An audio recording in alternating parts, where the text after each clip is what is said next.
பெஞ்சல் புயல் கரையை கடந்த நிலையில் சென்னை மெரினா கடற்கரையில் கரை ஒதுங்கிய விதவிதமான குப்பைகளை அகற்றிட சமூக ஆர்வலர்கள் கோரிக்கை விடுத்துள்ளனர். சென்னை மெரினா மற்றும் பட்டணப்பாக்கம் கடற்கரைகளில் பெஞ்சல் புயலால் கடலில் இருந்த பிளாஸ்டிக் பாட்டில்கள், கவர்கள், மது பாட்டில்கள் உள்ளிட்ட பல்வேறு வகையான குப்பைகள் கரை ஒதுங்கின. மேலும் குப்பைகள் கரை ஒதுங்கியதால் குழந்தைகள் உட்காரக்கூட இடம் இல்லை எனவும், குப்பைகளை துரிதமாக அகற்றி கடல் வளத்தை பாதுகாக்க வேண்டும் எனவும் சமூக ஆர்வலர்கள் கோரிக்கை விடுத்துள்ளனர்.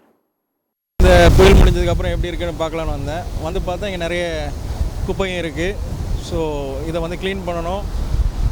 ஒரு ஆர்வமாக வந்தோம், பார்க்கலான்னு பார்த்தா நிறைய குப்பைகள் இருக்கனால சின்ன பசங்க எல்லாம் வளர்கிறதுக்கு ஒரு சூட்டபுளான இடமா இப்போதைக்கு இல்லை. ஆகவே இது அரசாங்கம் இதை க்ளீன் பண்ணி கொடுத்தாங்கன்னா நல்லாயிருக்கும். ஆனால் எங்கே பீச்சில் உட்கார மாதிரி இல்லை பாருங்கள், ஒரே கழிவாக தான் இருக்குது. ஒரே பிளாஸ்டிக்கு, செடி, அதாவது இந்த மழைனால எல்லா கழிவும் சேர்ந்து அப்படி எல்லாம் ஓரம் ஒதுங்கிட்டு சார். பச்சையெல்லாம் எங்கேயும் வந்து தெரியல, க்ரீன்ஸாக இருக்குது எல்லாமே. ஸோ ரொம்ப அதாவது ஒரு அன்னிசியாகவும் இருக்குது. ரெண்டாவது இதனால் மக்களுக்கு பப்ளிக் ரொம்ப பொல்யூஷன் கொஞ்சம் ரொம்ப பூராக இருக்க மாதிரி எனக்கு ஃபீல் ஆகுது. மது பாட்டிலெலாம் ரொம்ப இங்கேயே குடிச்சிட்டு போடுறாங்க. இவங்களெல்லாம் நீங்கள் கொஞ்சம் காவல்துறை தான் நடவடிக்கை எடுக்கணும்.